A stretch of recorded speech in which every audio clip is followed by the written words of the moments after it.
Goeiedag geliefdes, ek hoop jy begin vir jouself antwoorde kry met die vraag, wat kry ek uit geloof uit? Ek sluit hierdie week af met 'n kosbare teks, Romeine 5, vers 1 tot 5. God het ons dan nou vrygespreek deurdat ons glo. Daarom is daar nou vrede tussen ons en God deur ons Here Jesus Christus. Deur hom het ons in die geloof tot die vrye toegang verkry tot hierdie genade waarin ons nou vas staan. En ons verheug ons ook in die hoop om deel te hê aan die heerlikheid van God. Dis egter nie al nie. Ons verheug ons ook in die swaar kry, want ons weet, swaar kry kweek volharding, en volharding kweek egtheid van geloof, en egtheid van geloof kweek hoop. En die hoop beskaam nie, want God het sy liefde in ons harte uitgestort, deur die Heilige Gees wat hy aan ons gegee het. Wat kry ons uit geloof uit? Hoop. En as jy gister toe ons oor vrede gepraat het en gedink het dis 'n skaars kommoditeit, dan wil dit vir my lyk asof in ons wêreld vandag hoop besig is om skaarser te word as vrede. Mense tas hooploos rond, uit hierdie hooploosheid. Dis daar waar 'n angstigheid gebore word. 'n Ingesteldheid van, ek moet alles doen wat ek kan, maak nie saak of watter morele wet of kode ek oortree nie, solank ek net na myself kan kyk, solank ek net vir myself 'n toekoms uit dit uit kan kry. En mense doen die vreemdste dinge.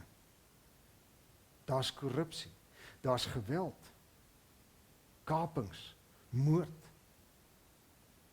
Daar's verskriklike dinge wat gebeur, alles omdat mense nie hoop het nie.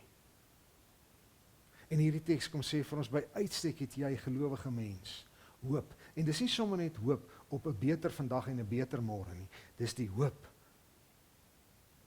op die ewige lewe. En hy sê, die hoop beskaam nie, want God het sy liefde in ons harte uitgestort deur die Heilige Gees wat hy aan ons gegee het. So wat het ons? Wat kry ons uit geloof uit? 'n Lewe met die Heilige Gees van God in ons. Dis 'n geweldige groot gedagte, dis baie keer 'n skrikwekkende gedagte. Dis 'n gedagte wat mense allerlei vreemde goed laat sê. Maar die kern daarvan is, ons leef saam met God in ons dag. Want God leef in ons en daarom het ons die hoop, nie op 'n beter bankrekening nie, maar op die ewige lewe. Dis werklike hoop vir hier en nou. Nie omdat dit finansiëel met ons beter gaan nie, nie omdat die oorlog in die Midde-Ooste nou opgehou het nie. Maar 'n werklike hoop van daar is 'n môre en daar is 'n ewige lewe. Want ek leef saam met God. God is in my. Paulus praat later daarvan, dan sê hy, God vat ons op 'n weg wat nuut is en na die lewe lei. En ons is op daai pad. Dan is dit mos 'n pad van hoop. Daarom sê hy, swaar kry, kweek volharding, volharding kweek egtheid van geloof en egtheid van geloof kweek hoop. So laat ons nie vaskyk in die swaar kry en sê, maar ons geloof gee vir ons niks nie. Ons geloof gee nie vir ons uitkoms uit die swaar kry uit nie. Dit is dalk so. Maar ons geloof gee vir ons hoop. Maak nie saak wat nie. En die hoop beskaam nie. Want twee feite staan vas. Die Heilige Gees, God self, woon in ons. En hy is op pad met ons na die ewige lewe.